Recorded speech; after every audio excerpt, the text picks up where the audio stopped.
பன்னீர் கடாய் சேர்த்துக்கு அடுப்பு ஆன் பண்ணி நான் ஃபேன் வச்சு ஹீட் ஆயிடுச்சு. ஆயிலும் வந்து சேர்த்துருக்கேன். சேர்த்துட்டு பாக்ஸ் கட்டிங்ல வந்து பாத்தீங்கன்னா ஆனியன் சேர்த்துக்கலாம். சப்பாத்தியில செய்யலைங்க, நான் வந்து தோசைக்கு பன்னீர் கடாய் செய்கிறேன். லஞ்சுக்கு நைட் டின்னருக்கு வந்து சப்பாத்தி செஞ்சுக்கலாம்னு சொல்லிட்டு ஸோ இப்போ ஹை ஃப்ளேம் இருக்குது. இப்போ நம்ம தேவையான அளவுக்கு வந்து கல்லுப்பு ஆட் பண்ணிக்கலாம். கல்லுப்பு ஆட் பண்ணி வச்சு ஆனியன் வந்து வதக்கலாம். இது வதக்கிட்டு அரைக்கிறது தான். ஸோ இது கூட வந்து பார்த்தீங்கன்னா இந்த கோகனட் பீஸ் வச்சுருக்கேன். ஸோ அதை சேர்த்துக்கிறேன். கொஞ்சம் டிஃப்ரெண்டான வீடியோ நம்ம வந்து பார்த்தீங்கன்னா கொடுத்துருக்கோம். ஆனால் இது டோட்டலாக பார்த்தீங்கன்னா செம்ம டேஸ்ட்டில் இருக்குங்க. அல்டிமேட்டாக இருக்கும். அல்டிமேட்டான டேஸ்ட்டில் சூப்பராக வந்து நம்ம செய்கிறோம். ஸோ இது கூடவே நான் வந்து முந்திரி பருப்பு ரசம் ஆட் பண்ண போகிறேன். ஸோ இப்போ வந்து 5 பருப்பு முந்திரி பருப்பு ரசம் வந்து ஒரு 1/2 டீஸ்பூன் வந்து சேர்த்துக்கிறேன். நம்ம ஆல்ரெடி ஹாட் வாட்டரில் சேர்த்து தான் நம்ம அரைப்போம். இப்போ நம்ம ஆயிலே போட்டு அரைக்க போகிறோம். ஸோ இப்போ இந்த முந்திரி பருப்பு ரசம் எல்லாம் வந்து பார்த்தீங்கன்னா சூப்பராக அப்படியே ரெடி ஆகிட்டு இருக்குது. இது கொஞ்ச நேரம் வதங்கட்டும். அதுக்குள்ளே பச்சை மிளகாய் கட் பண்ணி எடுத்துக்கணும். 4 பச்சை மிளகாய் எடுத்துருக்கேன். நம்ம ஆல்ரெடி ரெட் சில்லி பவுடர் தான் ஆட் பண்ணுவோம். நான் கிரீன் சில்லி எதுக்காக ஆட் பண்ணிக்கிறேன்னா அது டேஸ்ட் நல்லா இருக்குங்க. கொஞ்சம் ஸ்பைசஸ் கொடுக்கும். ஸோ இன்னும் கொஞ்சம் வதங்கணும். வதங்கினதுக்கப்புறம் நம்ம வந்து தக்காளி ஆட் பண்ணிக்கலாம். இப்போ நம்ம டொமேட்டோ சேர்த்துக்கலாம். தக்காளி சேர்த்துக்கிறேன். வாஷ் பண்ணி கட் பண்ணி வச்சுருக்கேன். டொமேட்டோவை ஆட் பண்ணியாச்சு. மிக்ஸ் பண்ணிக்கலாம். இந்த tomato, onion, green chilli, coconut இதெல்லாம் நல்லா வந்து பார்த்தீங்கன்னா குக் ஆகணுங்க. ஒரு 75% குக் ஆனால் போதும். ஸோ அதுக்கப்புறம் நம்ம அடுப்பு ஆஃப் பண்ணிவிட்டு ஆற வச்சிடலாம். கம்ப்ளீட்டாக சில்னஸ் ஆனதுக்கப்புறம் மிக்ஸி ஜாரில் சேர்த்து அரைக்க வேண்டியதுதான். இது கூட வேறு எதுவும் ஆட் பண்ண போகிறது கிடையாது. ரொம்ப சிம்பிள், ஆனால் டேஸ்ட்டும் அல்டிமேட்டு. இந்த ஃப்ரெஷ் பன்னீர் பாக்கெட் 200 கிராம்ஸ் எடுத்துருக்கேன். ஸோ இதை வந்து கட் பண்ணிக்கலாம். ஓப்பன் பண்ணியாச்சுங்க. ஸோ நம்மளுக்கு கட் பண்ணி எடுத்தாச்சுங்க. ஸோ நம்மளுக்கு வந்து பார்த்திங்கன்னா இந்த போல் சைஸில் தாங்க இருக்கும்.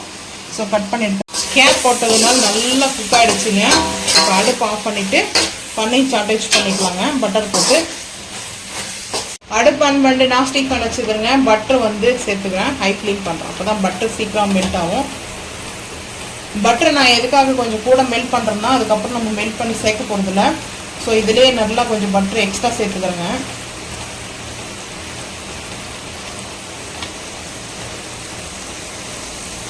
சேர்த்தாது பன்னீரை வந்து பார்த்தீங்கன்னா நம்ம கியூபாக வந்து கட் பண்ணிடலாம். பட்டரில் ஹை ஃப்ளேம் பண்ணிட்டு சூப்பராக அப்படியே சாட்டேஜ் பண்ணணும். பட் நான் இன்றைக்கி சாட்டேஜ் பண்ண போகிறதுல வந்து பார்த்தீங்கன்னா என்னென்ன ஆட் பண்ண போகிறேன்னு பார்த்தீங்கன்னா லைட்டாக வந்துட்டு பெப்பர் வந்து சேர்க்க போகிறேன். பன்னீர் வந்து கோல்டுங்க. ஸோ அதனால் நான் வந்து பெப்பர் சாட்டேஜ் லைட்டாக சாட்டேஜ் பண்ணிக்கிறேன். இந்த மழை பெய்யும் போது பன்னீர் வந்து சாப்பிடணும்னா இந்த மாதிரி பெப்பர் போட்டுக்கலாம். நல்ல கிளைமேட்டுங்க. செம்மையாக மழை நல்லா சாட்டேஜ் ஆகட்டும். சாட்டேஜ் ஆனதுக்கப்புறம் பார்த்துக்கலாம். பட்டர் பெப்பர் பன்னீர் கிரேவிங்க சூப்பராக ரெடி ஆகிட்டு இருக்குது. ஸோ அவ்வளோதாங்க. அடுப்பு ஆஃப் பண்ணிவிட்டேன். இந்த சாட்டேஜ் வந்து பார்த்திங்கன்னா அப்படியே இருக்கட்டும். ஸோ அதுக்கப்புறம் நம்ம தக்காளி வெங்காயத்தை நம்ம அரைச்சிட்டு வந்துட்டு பார்க்கலாம் வாங்க. இப்போ வந்து பார்த்தீங்கன்னா பட்டர் எடுத்துருக்கேன். அந்த ஸ்மோக் வருது பாருங்கள். ஹை ஃப்ளேம் பண்ணால் இன்னும் ஸ்மோக் ஃபுல்லாக போக முடியாது. ஸோ பட்டர் வந்து சேர்த்தாச்சு. இஞ்சி பூண்டு பேஸ்ட்டு ஆட் பண்ணிக்கலாம்.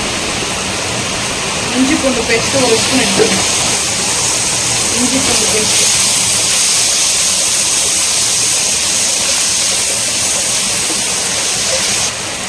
மசாலா வந்து ஒரு 2 டீஸ்பூன் வந்து சேர்த்துருக்கேன். பட்டர் பன்னீர் கடாய் மசாலா ஆட் பண்ணியிருக்கேங்க. அதுக்கப்புறம் காஷ்மீரி மிளகாய் பவுடர் வந்து பார்த்தீங்கன்னா 1 டீஸ்பூனுக்கு வந்து எடுத்துருக்கேன். ஏன்னா தக்காளி வெங்காயம் நம்ம கூட சேர்த்துருக்கிறதுனால 1 டீஸ்பூனுக்கு எடுத்துருக்கேன். ஸோ இப்போ எல்லாமே பார்த்தீங்கன்னா மிக்ஸ் பண்ணிக்கலாங்க. ஸோ இது போல் நம்ம அந்த பட்டர்லேயே மிக்ஸ் பண்ணியாச்சு.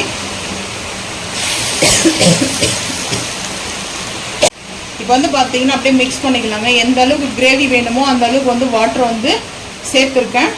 இப்போ வந்து பார்த்தீங்கன்னா ஸோ இந்த மசாலாலாம் நல்லா அப்படியே கலர் மாறுங்க, ரெட் டிஷ்ஷாக வந்து மாறிட்டே இருக்கும். எதனாலனா நம்ம வந்து காஷ்மீர் மிளகாய் போட்டு வந்து ஆட் பண்ணிக்கிறதுனால.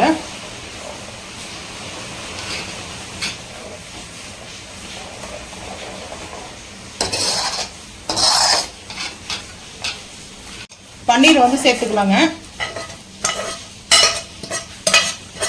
பன்னீர் சேர்த்தாச்சுங்க. இதுக்கு ஃப்ரெஷ் க்ரீம்லாம் தேவையே கிடையாது. இந்த பன்னீர் கடாய்க்கு வந்துட்டு நம்ம வந்து கோகனட்டும் ஸோ வந்து பார்த்தீங்கன்னா ஃப்ரெஷ்ஷான கோகனட்டும் முந்திரியும் வந்து சேர்த்துக்கிறதுனால ஃப்ரெஷ் க்ரீம் ஃபைனல் நம்மளுக்கு வந்து சேர்த்துக்கலாம். இந்த கஸ்தூரி மேட்டியோடைய ஸ்மெல்லு அவ்வளோ சூப்பராக இருக்குங்க.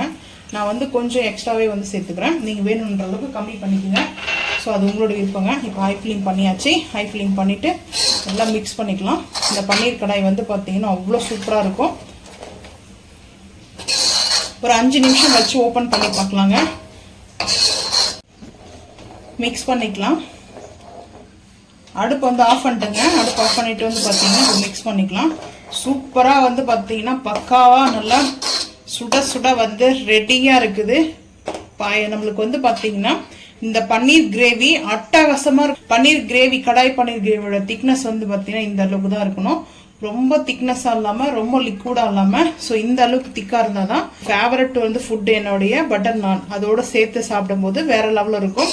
ஸோ இப்போ வந்து பார்த்தீங்கன்னா அல்டிமேட்டாக செஞ்சாச்சு. இந்த வீடியோ பிடிச்சா லைக் பண்ணுங்கள், ஷேர் பண்ணுங்கள், சப்ஸ்கிரைப் பண்ணுங்கள், பெல் ஐகான் வந்து கிளிக் பண்ணுங்கள், மறக்காம சேனல் வந்து ஃபாலோ பண்ணுங்கள். அப்போ தான் நம்ம போகிற வீடியோ உங்களுக்கு நோட்டிஃபிகேஷன் வரும். தேங்க்யூ.